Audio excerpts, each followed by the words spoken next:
Ghosts aren't supposed to age. But not Tommy. He was killed when he was 3, his little body brutally crushed in a hit-and-run outside his home. He had been standing on the pavement, holding his mommy's hand, when he was distracted by a sparrow on the road. Squirming out of Anna's clutch, he ran out. He was dead an instant later. Poor Anna, shocked by what she had just seen, could barely remember the color of the car as it sped away. Tommy was their only child. Anna and Mark, Tommy's parents, had no more children, continuing to live quietly in the same house.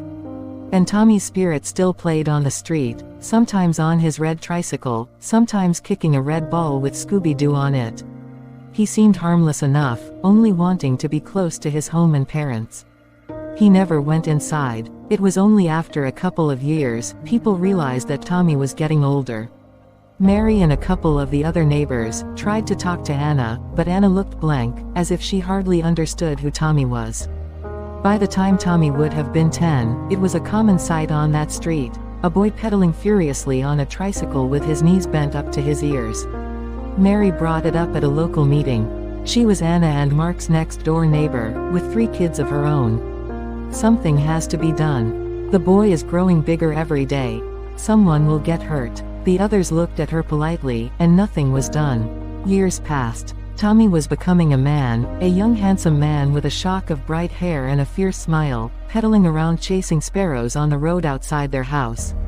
Drivers who didn't know would brake to a sharp stop, jump out, only to see nothing. It was the evening of his 18th birthday. Anna stood on the pavement, the exact spot she had been standing so many years ago. One of Mary's kids came and stood next to her. Together they watched Tommy kick his Scooby ball, a tall lean man, on the cusp of life. Mary's kid turned to Anna.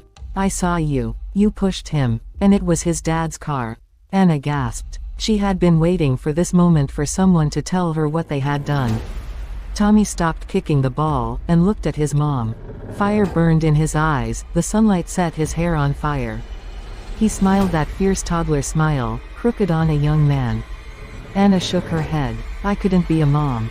I hated every second. I wanted my own life back." And so did Mark. Tommy held out his hand to Anna. She stepped on the street. The sudden squealing of brakes and her scream ripped through the calm street. This time, Mark didn't speed away. He came out of the car, and looked down silently at his wife's broken body. Tommy was gone.